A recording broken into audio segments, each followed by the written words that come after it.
Hello mga kayamyam, good evening everyone. Ito nga ang aking room yan. O, diba? Maliit lang.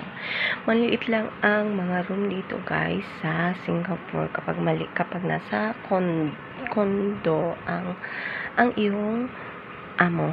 Pero kapag mga 3 story may up and down na bahay, may tendency na yung room mo is malalaki. So, ayan, mga kayamihan for today, ang aking naisip parating sa inyo guys, yung tayong mga OFW, no? Sa mga OFW, usapang OFW. So, ngayon, yung mga OFW na nasa Middle East, nandoon na gusto na agad nilang umuwi kahit wala pa naman, hindi pa tapos ang kontrata nila. So, ngayon guys, ito ipapakita ko sa inyo mga kayamyam, ang aking kamay. Ayan. Kamay pa talaga ang pinakita guys. So, ayan. O, diba? Nagkaroon ng sugat. At saka yan, nagkaroon. Ngayong araw lang to guys, nagkaroon ako ng sugat. Kasi ito, ano bang ginawa ko dito? Ayun, yung sabon ko, mga kayamyam, is hindi siya dishwashing.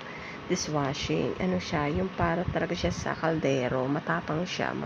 Matapang yung kanyang chemical. So, kaya nagkasugat ako guys. So, sobrang sakit niyan kahit na maliit lang. Hindi ko ganyan ang aking kamay, no? Hindi ko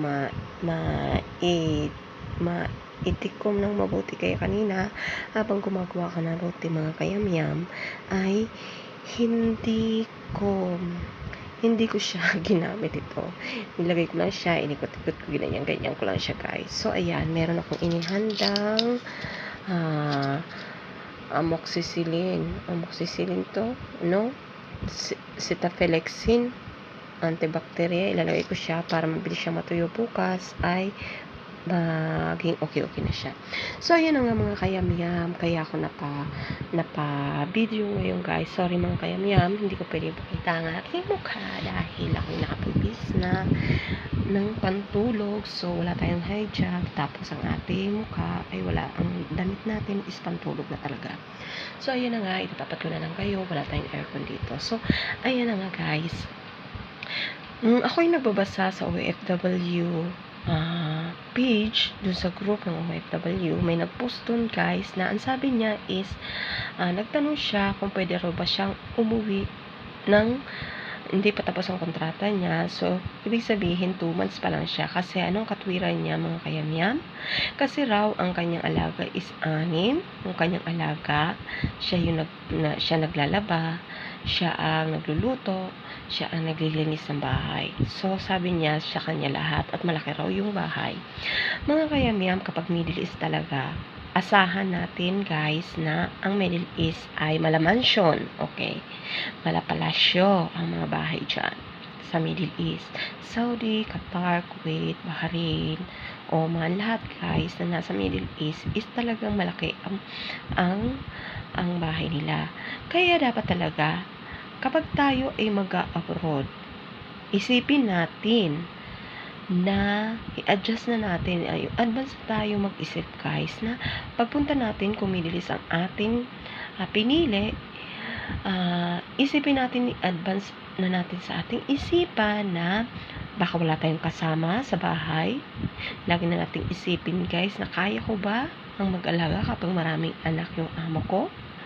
Kaya ko bang gawin lahat yung gawaing bahay? Yun yung mga itanong mo sa sarili mo, guys. So, bilang ikaw na mag-a-apply pa lang, okay? Sa pag-OWA pa lang natin, okay? Sa pag-OWA, pag-TESDA, sa PEDUS, okay? Tinuturuan na tayo guys kung ano ang mararanasan natin pagdating natin sa bansang pinili natin na puntahan. Guys, kapag hindi pa talaga ninyo alam ang patakaran, okay?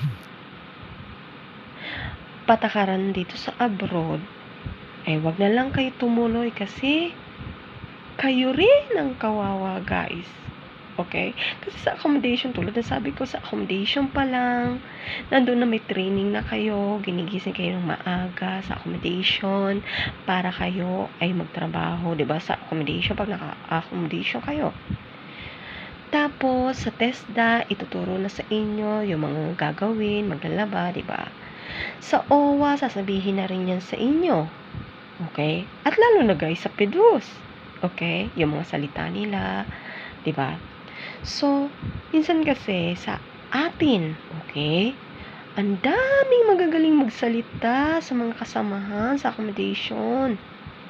Pero, ang ending, iiyak din pala pag nandito ka na sa abroad. Kasi nga, sa accommodation, di ba, tuwan-tuwa na nauna siya kaysa sa iba na nasa ako. Pero, yung kayabangan, isang tabi lang, guys. So, habang nasa step ka pa lang, guys, nasa accommodation ka pa lang, doon pa lang, i-train mo na ang sarili mo, okay?